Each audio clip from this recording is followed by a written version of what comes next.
proposer un match des courses de Noël. Où va-t-on aller faire nos courses? En Belgique, en France pour Noël? Où allons-nous gagner un max d'argent? C'est ce qu'on va voir avec le patron de chez Pink Price qui est notre invité autour de la table du face-à-face.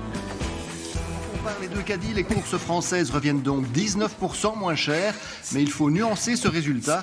Pour le foie gras et le magret de canard, on n'a pas trouvé exactement les mêmes marques en France et en Belgique. Alors si on retire ces deux produits de nos calculs, les différences de prix sont moins grandes. La Belgique revient au score, mais les courses restent encore 8,8% moins chères côté français. Bonsoir Christophe, bonsoir. Merci d'être là. J'imagine que vous êtes à moitié surpris par le fait que les Français nous devancent.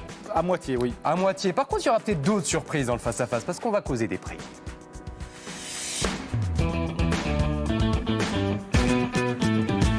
Nous sommes là ensemble ce soir pour une opération vérité. Parce qu'on entend tellement de choses en ce moment du côté de la grande distribution.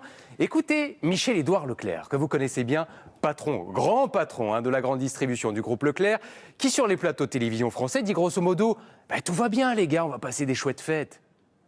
Pour Noël, il y a quand même des baisses. On pourra en reparler si vous voulez, mais il y a quand même des secteurs en baisse. Et surtout, il y a moins de pénurie. C'est un facteur plutôt positif. Voilà ce qu'il nous dit. Il dit qu'il y a des prix les plus bas et qu'il n'y a pas de pénurie. Est-ce que vous êtes d'accord avec ces deux constats ou pas? Pas tout à fait d'accord, non. Sur lequel ça coince? Mais des prix plus bas, ça m'étonne vraiment qu'ils disent ça. Et moins de pénurie, il suffit de voir maintenant dans les rayons des supermarchés. Je reprends mes saucisses Zouane, dont on a parlé tout à l'heure avec Jessica. C'est vrai que c'est spécifiquement chez Colruyt qu'il y a des problèmes d'approvisionnement en ce moment. C'est un truc qui est amené à se répéter dans les semaines qui viennent. On va voir petit à petit des rayons se vider à gauche, à droite? Oui, c'est très probable parce que les négociations sont en cours entre les fournisseurs et les distributeurs. Et évidemment, les grands fournisseurs, comme vous l'avez cité au début de l'émission, eux ont le pouvoir de négocier avec les grands distributeurs. Mais les petits fournisseurs, plus petits, eux n'auront pas ce pouvoir-là. Donc, eux vont devoir se plier aux conditions des distributeurs comme Colruyt, Delhaize, Carrefour, etc. Si je vous comprends bien, Colruyt est le premier de cordée en ce moment, le premier à se battre. Mais derrière, on va voir Carrefour, Delhaize et les autres qui vont sans doute être victimes d'une petite crise d'approvisionnement. Et pourtant, pendant ce temps-là, c'est la guerre. C'est la guerre entre les supermarchés. Parlons ce soir de ce qu'il faut bien appeler le match des promos. Avec Pink Price, vous avez comptabilisé le nombre de promos. Et c'est impressionnant sur la dernière semaine. 1452 articles en promo, rien que pour Colruyt. 1137, ça c'est Carrefour. 410 articles en promo chez Delhaize. Grosso modo, ça veut dire que Colruyt est le champion des promos en ce moment? Ou c'est plus compliqué que ça? C'est un tout petit peu plus compliqué. Colruyt fait énormément de promos volume toute l'année, mais donc également à Noël. Et donc là, Colruyt est toujours en tête, souvent au niveau des promos, parce qu'il pousse le consommateur à acheter plus, à acheter du volume. Encore un peu plus que Carrefour et que Delhaize. Donc méfions-nous de l'effet d'annonce et du nombre de promos les plus intéressantes ne se glissent pas forcément là? Pas toujours, non. Il faut vraiment voir au cas par cas. Il faut surtout comparer. On est dans le cas par cas, mais on va s'arrêter sur un exemple qui intrigue. Cet exemple, c'est celui de Delhaize. Il faut parler d'une véritable énigme et on demande à l'inspecteur, au commissaire Christophe de nous aider dans ce dossier. Delhaize a quand même vécu une année très très compliquée. On ne va pas revenir sur les détails de la franchisation. Aujourd'hui, il y a encore 30% des magasins qui cherchent un acquéreur, qui ne sont pas franchisés, qui n'ont pas trouvé de repreneur. Comment ça se fait qu'ils sont si peu agressifs sur les promos? Ils se disent, c'est pas notre business, nous on est ailleurs?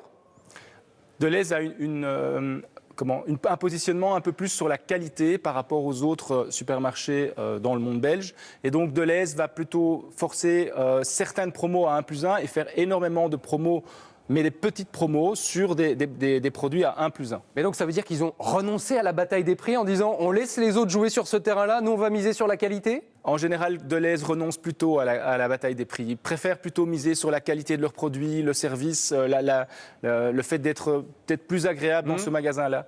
Il y a la bataille des prix d'un côté, on vient d'en parler, et en même temps, il y a les hausses les plus spectaculaires. Il faut qu'on s'arrête ce soir sur quelques produits que vous avez recensés avec Pink Price et qui ont méchamment augmenté. Je démarre par ceci. On est sur les rayettes de canard, plus 100% en un an. De quoi cette augmentation est-elle le nom? Qu'est-ce qui se justifie? C'est une très bonne question. Donc, il n'y a pas vraiment énormément de choses qui peuvent justifier cette augmentation, à part qu'on est en période de fête. Et donc, forcément, on augmente souvent les prix des produits qu'on va acheter plutôt en période de fête. Donc c'est des profiteurs, c'est un effet d'aubaine là-dessus? Il peut y avoir un effet d'aubaine. Après, les prix varient beaucoup et varient très souvent. Donc, il faut vraiment regarder et comparer tous les jours parce que les prix peuvent varier tous les jours. Autre produit de fête, celui-là a augmenté de 42%. C'est les fameuses crevettes roses décortiquées, 365.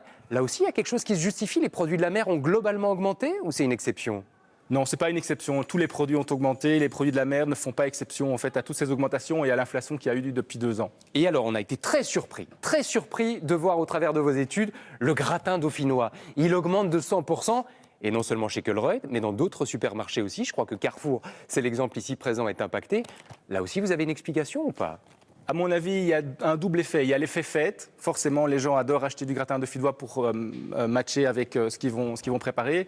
Et alors, il y a l'effet l'augmentation du prix de la pomme de terre, etc. Toutes ces augmentations-là font en sorte que le gratin dauphinois peut augmenter énormément. Même chose pour le chocolat qui a augmenté là aussi de plus 40%. On en avait parlé, notamment Côte d'Or, mais aussi les marques distributeurs qui sont impactées. Je voudrais qu'on termine en sortant la boule de cristal. Vous n'allez pas y échapper, Christophe.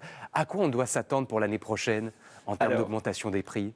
On s'attend en fait à encore une légère augmentation de prix. Si je vous sors ce chiffre-là, plus 3%. Je dirais un peu plus que 3%. Un peu plus que 3% ? Malheureusement, oui. Malheureusement, oui. Après, je n'ai pas de boule de cristal, comme vous l'avez très bien dit. Mais je pense qu'on aura encore un peu plus d'augmentation. Ça va dépendre de la situation géopolitique également, qui peut influencer énormément les prix. On pensait terminer sur une bonne nouvelle. Malheureusement, il va falloir composer aussi avec ça. Ce sera l'occasion de se rappeler certainement en 2024. Merci Christophe d'avoir été avec nous ce soir. Merci. On vous trouve évidemment sur pinkprice.be. C'est l'application dont tout le monde parle en ce moment. Il est l'heure de lancer le dossier.